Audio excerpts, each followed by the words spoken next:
In today's world, it feels like a man's value is measured in what he can provide money, status, success. But what happens when you can't? Or when what you provide never feels like it's enough? Welcome to the bench session, where we unload the weight one session at a time.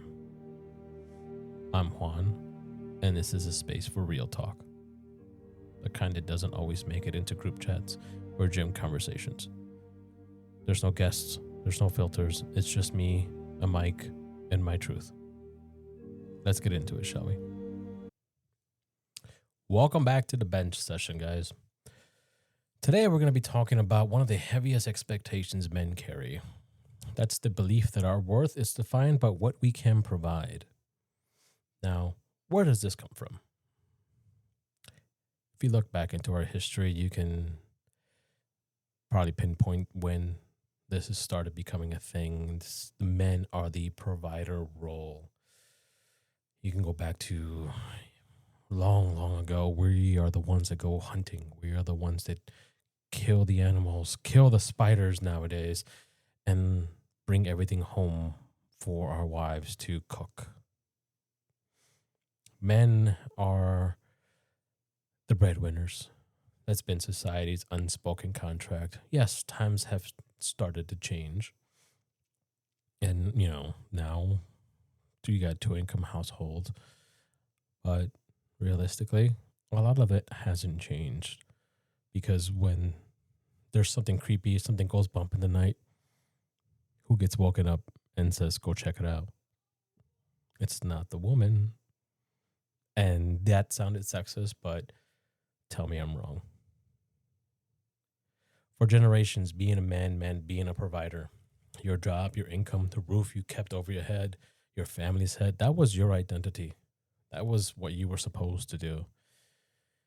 Even now, when times have changed, and like I said, we have two-income households, the weight hasn't truly gone away, has it? And in actuality, it hasn't. It's been changed. It's modern now. Now it's modern pressure. The old expectations didn't vanish. They just multiplied. Now where men are expected to provide financially, be there emotionally, be physically fit, socially active, be the life of the party, be the one that everybody can come to. And how can we do all of these things and still be us? It's not about the paycheck anymore. It's about being a provider in every area of your life. And honestly, doesn't it feel like that goalpost keeps getting further and further away the closer you get to it? There's only so much we can do. I have always felt the pressure of being a provider. Even before I got married, I still felt the pressure of being a provider for the fact that my mom lived with me. And yes, that I'm not saying that just to make myself feel different. She lived with me. She didn't work. After she got injured, I told her she never had to work again because I was going to figure it out. And my brother and I both figured it out and paid all the bills. And she never had to do a single damn thing in her life. So yes, I didn't live with mommy. Mom lived with me. Big difference. So anyway, after all of that, I figured I had to get that squared away before all the keyboard warriors started talking their shit. I've been there. I've been the provider. I've been the one, even in a two-income, three-income households, I've been the one that has, not as a flex or an ego boost, but I've been the one that's made the most money. And I've been the one contributing. I wouldn't say I've contributed the most because we all contribute in our own way. But I still felt the struggle. I still felt the struggle of paying the mortgage, all the bills, all this other shit that kept coming up. When you buy a home, no one really tells you shit's going to break and shit's going to break again. And then taxes. And then, hey, garbage. And coming from the city, now there's a water bill. Let's not forget kids are expensive. And you throw in pets. Oh my God. You need a full-time job for each one of those responsibilities to help pay for everything. But we figured it out. We make it work. But there was a moment where I couldn't provide anymore. I lost my high income job.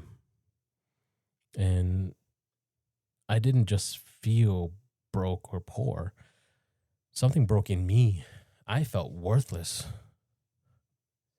We're going on 4 months, 5 months, maybe, since I lost my full-time job, and I'm still trying to find myself because I have no idea who I am anymore. I'm almost 40, so for as long as I've been working, 15, 16 years, 17 maybe, I don't know, one of those teens.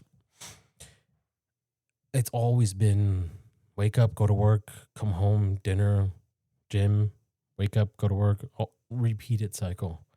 And now it's shit. What do I do? And it's fucking hard to find a job. I've applied to fucking hundreds of jobs since I've been termed for my last job, and still nothing. Safety net money that I had gone. I'm trying to figure out how the hell I'm going to keep a roof over my head, how the hell I'm going to pay bills. So yeah, I feel lost. I feel like an 18-year-old not knowing his place in the world, because for my entire adult life, my place in the world has been to provide, pay bills.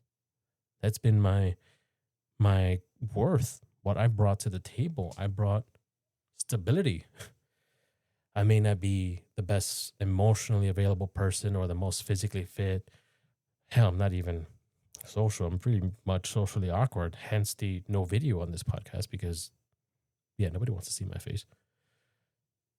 But I still feel worthless. I still feel lost. I don't know what my purpose is. So, guys, I know where you're coming from. I know how you feel. I'm feeling it right now. And it's unsettling and worrisome. Talk about extra stress. I mean, my wife's there. She says we're going to figure it out. But in my man brain, I am fucking stressed out of my mind. But what can I do, right? I have to just figure it out. What is the cost of trying to be the provider? What's the cost of that? You get emotionally burned out. If you're always working and you're never home, that puts a strain on your relationships. Men suffer in silence because admitting I can't provide feels like a fucking failure. And this is coming from me, and I can't provide right now. So yeah, I feel like a fucking failure. When our value is tied to what we can give, we stop seeing ourselves as people, and we start seeing ourselves as machines. And when the machine breaks down, so does the man. And like I said, I'm broken. My machine's broken. The human being, is broken. And who knows? I really don't know how long I'll be able to survive. And even when I was providing, bills were paid, food was on the table, but inside, sometimes I felt like it wasn't enough. I worried the entire time. Even though I had no negative balance on anything, everything was fully paid off. We had a fridge full of food, school supplies paid for, dogs are happy, they're not in any vet bills, cars are working fine. Providing all of that, not just me, but both of us, and I still felt like I wasn't enough.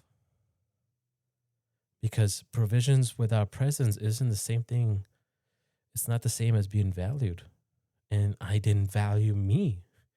Not going to say my wife didn't value me, but I didn't, because all I saw myself was a machine. Just a gear in the machine doing what I'm supposed to do. But you know what? A man's value is more than his bank account. Right now, I'm able to be there for my daughter for when she needs me. I'm able to be there for my son when he needs me, when he decides to speak to me, 18-year-olds. But I have the time. Hell, I have the time to do other things. I've become a personal trainer. I've received my certification for that. I have my YouTube channel that I'm working on, which, by the way, that's called Ride, Lift, Shoot with Juan. So look me up and subscribe for all that content. And I will be tying this podcast into that content as well. So I'm doing everything I can. I'm not a social media person. I'm not a content creator. And if anybody tells you otherwise, they're fucking lying to you, because I suck.